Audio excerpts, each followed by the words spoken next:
I tried Blitz Wallet app for 7 days. Here's the shocking truth. When I first heard about Blitz Wallet, I was skeptical. A lightweight crypto wallet claiming to be ultra fast and secure? That sounded like every marketing slogan out there. But after using it for 7 days, the shocking truth is Blitz actually delivers.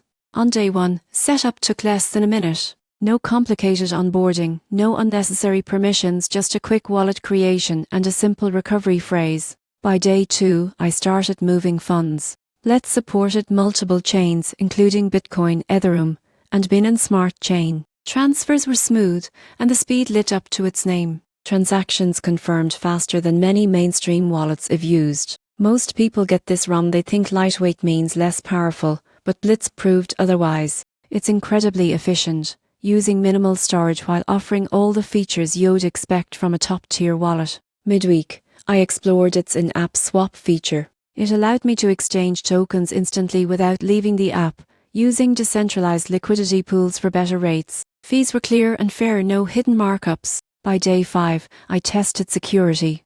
Blitz uses encrypted local storage, meaning my private keys never left my phone. Add in biometric login, and it felt like a solid fortress for my assets. After 7 days, the shocking truth was this: Blitz Wallet may be one of the best kept secrets in the crypto world. It's fast, minimal, and perfect for users who want control without complexity. If you want a wallet that combines speed, security, and simplicity, Blitz might just be the upgrade your crypto experience needs.